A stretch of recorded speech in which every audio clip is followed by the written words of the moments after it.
Kibkab Wobe Woodmariam will soon face his first great step on the road to priesthood.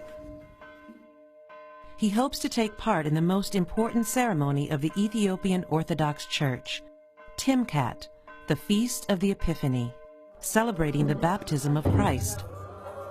Although Epiphany is celebrated throughout the Christian world, the Ethiopian Timkat ceremony is different.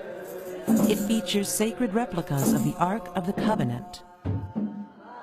To be allowed to take part, Kibkab must convince the senior priests of his church that he has total commitment to his calling. Complete faith. For 6 years, Kibkab has not been ready to take part in Timkat. If the elders question his faith now, it may be many years before he'll be considered again.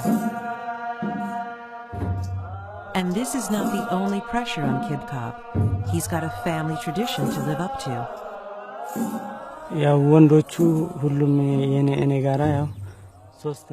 I'm one of 3 brothers. The other 2 have finished their religious education.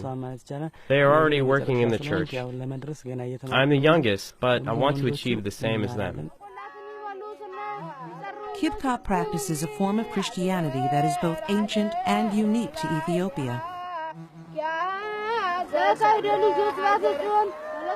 His life revolves around worship and study at a church school in Lalibela. His teacher, his own father, will be one of those who have the final say as to whether he's ready to take part in the Timkat festival. There's little formal structure to Kibkab's education. There's no end-of-year exam, and study is constant.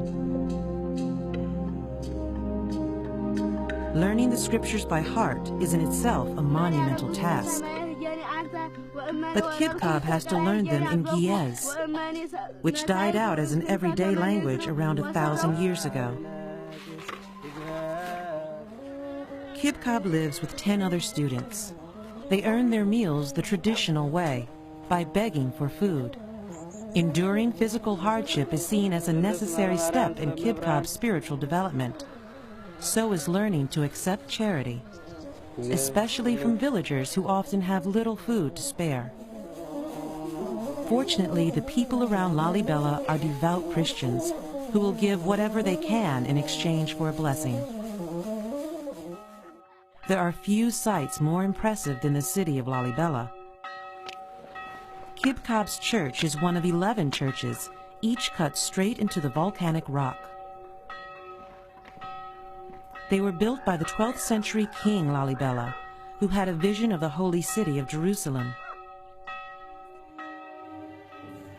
Kibkab's long months of prayer and study have been rewarded. He's been chosen to be a part of the Timkat ceremony. It is an auspicious landmark in his spiritual development. But it is also a deeply private moment, a moment of personal revelation. Christians from all over Ethiopia come to the ancient city of Lalibela for the festival of Timkat, hoping for a glimpse of the replicas of the Ark of the Covenant, known as tablets. To come close to the tablet is to come close to the Word of God itself. The tablets of the 11 churches of Lalibela emerge, carried on the heads of the most senior priests. They are considered so sacred that no one is ever permitted to gaze upon them and must remain completely covered. From the labyrinths, they form a procession and make their way to the baptism pool.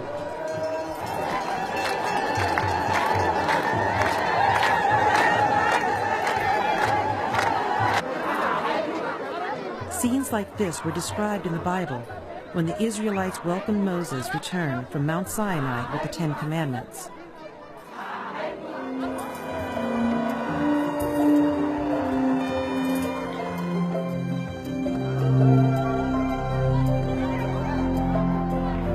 Celebrating the baptism of Christ, the faithful are themselves blessed by the holy water of Lalibela.